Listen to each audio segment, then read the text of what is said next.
میں المرکز اسلامی ہوں، بلدیہ عظمیٰ کراچی کا اسلامی تہذیبی و ثقافتی مرکز۔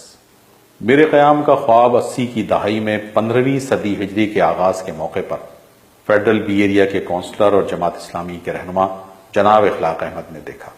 میئر کراچی عبدالستار افغانی اور بلدیہ کی کونسل نے اس خواب کو تعبیر دینے کا فیصلہ کیا۔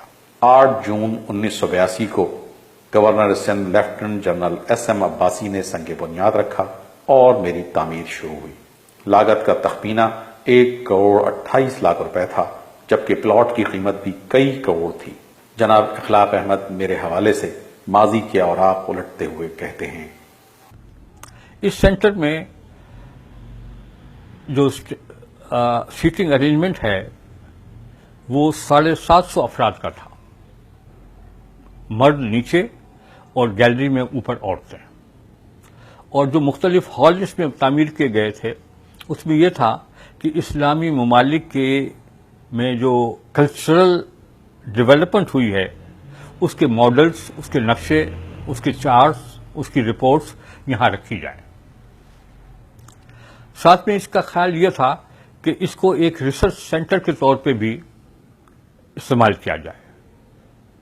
اس کے ایک کونے میں کچھ فلیٹس بنانے کی اسکیم تھی اور دوسرے کونے میں مسجد۔ لیکن یہ پروجیکٹ بن تو گیا، لیکن باقی مسجد کا بننا اور ریسرچر کے لیے فلیٹس کی تعمیر یہ کام نہیں ہو پایا۔ 87 میں ڈاکٹر فاروق ستار کراچی کے میئر بنے۔ میں ان کی ترجیحات میں شامل نہیں تھا۔ تعمیراتی کام کی رفتار سست ہو گئی، لیکن کام جاری رہا۔ 90 کی دہائی میں میری تعمیر مکمل ہو چکی تھی، لیکن ارباب اختیار کی توجہ اور دلچسپی نہ ہونے کے سبب میں ایک خالی عمارت ہی رہا، ادارہ نہ بن سکا۔ 2001 میں نعمت اللہ خان کراچی کے پہلے ناظم منتخب ہوئے۔ شہر کے ساتھ ساتھ میری بھی قسمت جاگ اٹھی۔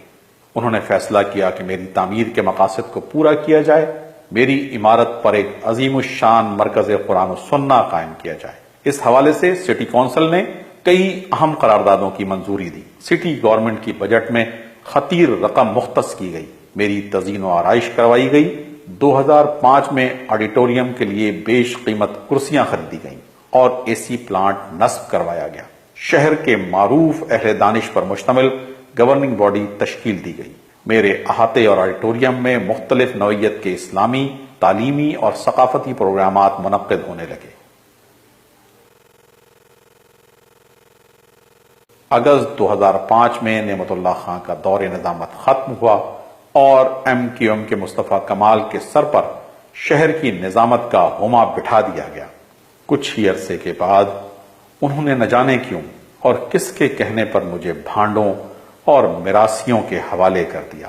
میں المرکز اسلامی سے شانزے آڈیٹوریم بنا دیا گیا۔ لیکچر اسٹیج ڈراموں اور فحش ناچ گانوں کا مرکز۔ اپریل 2012 میں کراچی کے ایڈمنسٹریٹر محمد حسین سید نے اہلیان علاقہ کے احتجاج پر شانزے آڈیٹوریم کو سیل کروا دیا، لیکن کچھ ہی عرصے بعد سیل توڑ دی گئی۔ میرے مرکزی دروازے پر المرکز اسلامی کی جگہ مرکز علم و ثقافت کا بورڈ آویزاں کر دیا گیا۔ اگر واقعی بات صرف اس حد تک رہتی تو قابل برداشت تھی، لیکن انتہائی افسوسناک، شرمناک اور حیرت انگیز بات یہ ہوئی کہ مجھے سینما ہال میں تبدیل کر دیا گیا۔ میری پیشانی پر لکھے کلمہ طیبہ کو ظالموں نے سفید رنگ سے چھپا کر اپنے کالے کرتوتوں پر پردہ ڈالنے کی کوشش کی۔ مرکز قرآن و سنہ سینی پیکس بنا دیا گیا۔ شہر کے وسط میں واقع ایک سرکاری عمارت میں پاکستان دشمن پڑوسی ملک بھارت کی فحش اور نیم اریاں فلموں کی نمائش شروع ہو گئی۔ کچھ لوگوں کو میری کہانی پر یقین نہیں آتا۔ میرے در و دیوار میں بنے محرابوں اور چھت پر بنے گنبدوں کو بھی یقین نہیں آتا کہ مملکت خداداد میں ایسا ظلم بھی ہو سکتا ہے کہ مرکز قرآن و سنہ کو سینما گھر میں تبدیل کر دیا جائے، اور ایسا کرنے کے ذمہ دار وہ لوگ ہوں جو خود کو بانیان پاکستان کی اولاد کہتے ہیں۔ وہ بانیان پاکستان کہ جنہوں نے پاکستان کا مطلب کیا، لا الہ الا اللہ کا نعرہ بلند کر کے پاکستان حاصل کیا تھا۔ میری محرابیں، میرے گنبد سوال کرتے ہیں کہ بابری مسجد کے گنبدوں کو شہید کرنے والے تو جنونی ہندو تھے، میرے گنبدوں کی حرمت کو پامال کرنے والے لوگ کون ہیں؟ کوئی اپنا تو یہ کام نہیں کر سکتا۔ یقین جانیے کہ میں شانزے آڈیٹوریم نہیں ہوں، شادی لان اور سینما گھر بھی نہیں ہوں، میں المرکز اسلامی ہوں۔ کراچی کے لوگوں، گنبد 1400 سال سے اسلامی طرز تعمیر کی علامت ہیں۔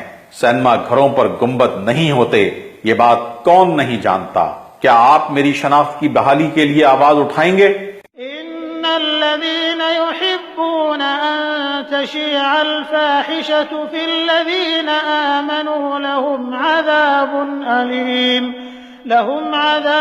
أليم في الدنيا والآخرة والله يعلم وأنتم لا تعلمون۔